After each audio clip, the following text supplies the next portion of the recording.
Well, thank you for this honor. It's really cool to see friends here. Quentin Jensen, Josh Barfield, the IABF. It's really cool. I'm grateful for this honor. Thank you, Rennie, for giving me this opportunity to be here. It's humbling, not just as an individual, but as a reflection of those who supported me along the way. One of my favorite things about this event is that it recognizes not only people in the pro game, but also those on the amateur side. Long before they ever get to me, players are shaped by coaches and mentors like Curtis Nobles. Curtis, congratulations, who I've had the privilege to work with at All-Stars Academy for many years, and Joe Henkel as well, who's been teaching baseball in the Capital District for a really long time. So congratulations to them and to all the other inductees tonight for their impact on the game.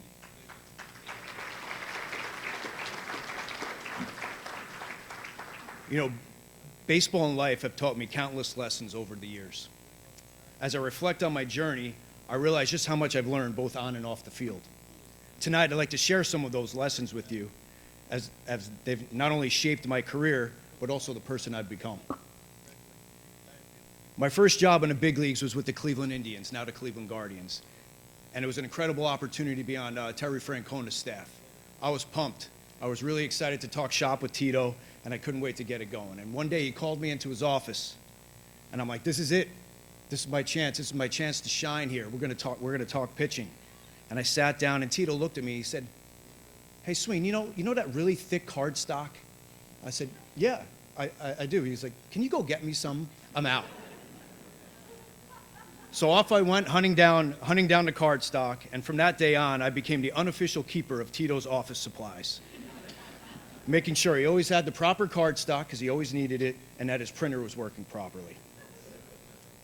Lesson one, a wise man once told me there are two types of people in this world, humble people and people that are about to be humbled.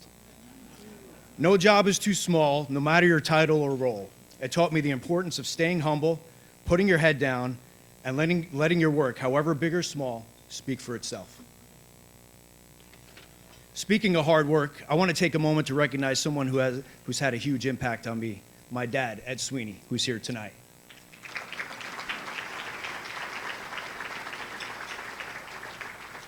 He spent 35 years serving on the Yonkers Fire Department, a career defined by sacrifice, dedication, and commitment to helping others.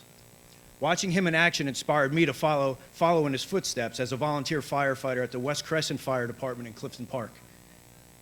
As I think about the teams I've been a part of, I realize that whether it's a firefighting team or a baseball team, there's a remarkable similarity on how they operate and the values that bind them.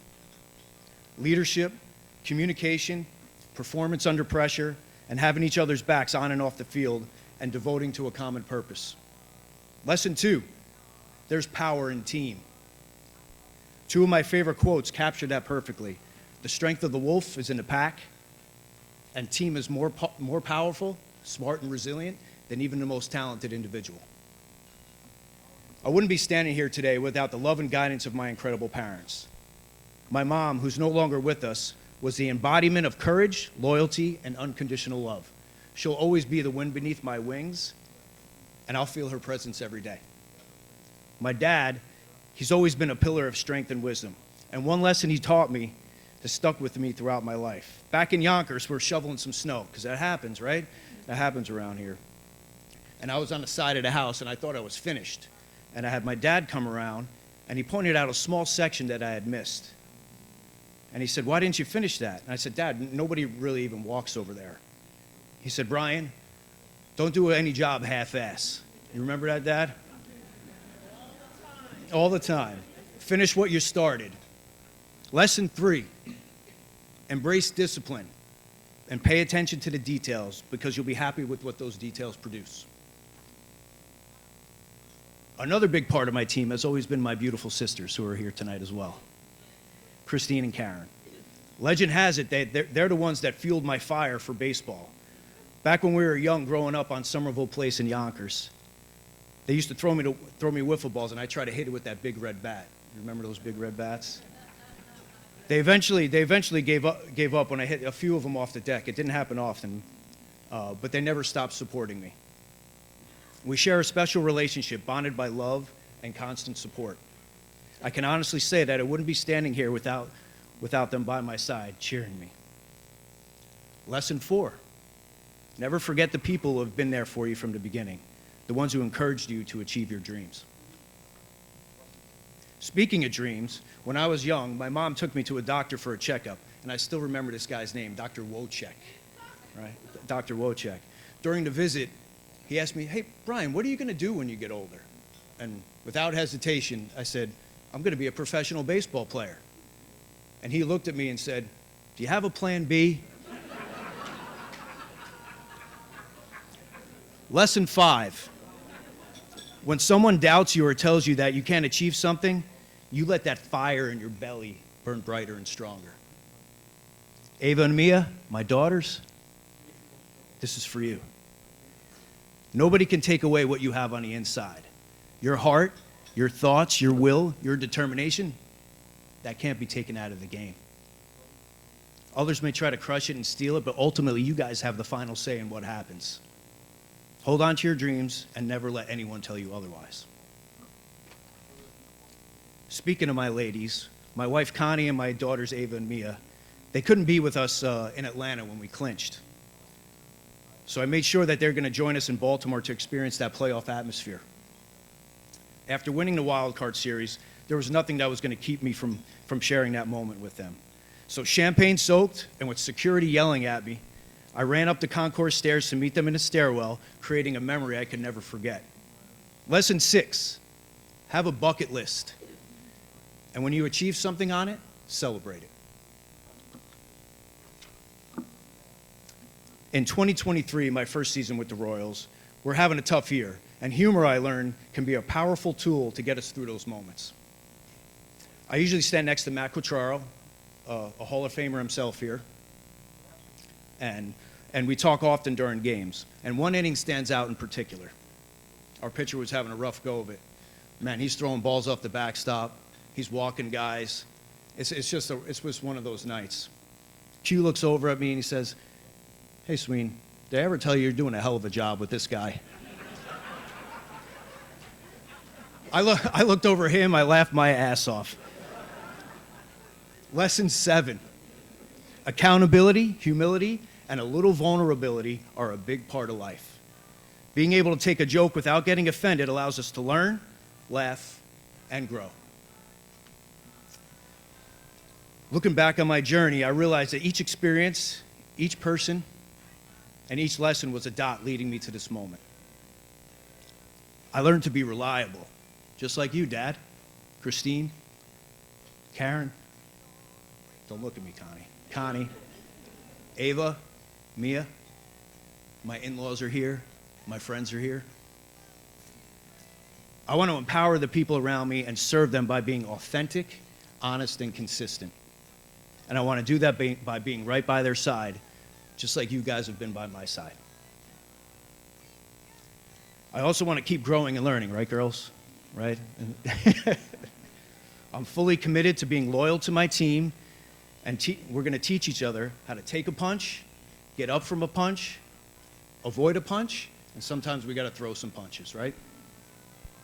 Never forget the power of team and the strength that comes from helping those around you to become better than they've ever been, better than they've ever dreamed.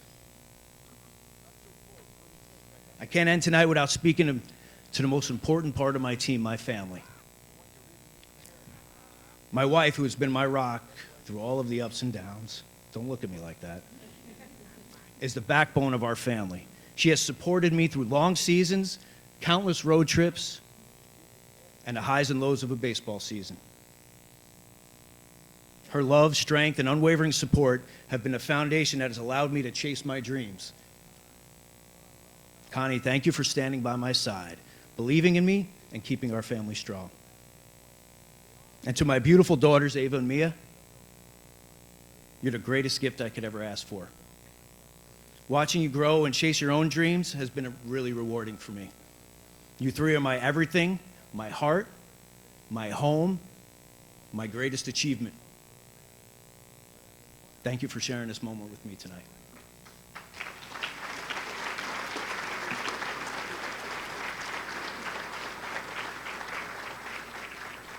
All right, as I close on this last page, I'd like to share something I wrote in an email to Rennie. He asked me to put something together, a few words on why I love baseball, and he gave me a whole day to do it. Thank you, Rennie. Thank you, Rennie. It's actually in the program. This is something that was put in the program. It's only half of it, though. I don't know where that other second half came from. Somebody made that up. That's not me. The top half is what I wrote, and here it is. One of my earliest memories of baseball is driving up Park Avenue in Yonkers, New York, heading to Mary's Field for a T-ball game. I still remember the butterflies in my stomach as the field came into view. Those butterflies, the good butterflies, the ones you get when you know you're a part of something that you love. It was more than just a game. It was the beginning of a lifelong journey. From Mary's Field to Kauffman Stadium and every stop along the way, that same feeling has never left me.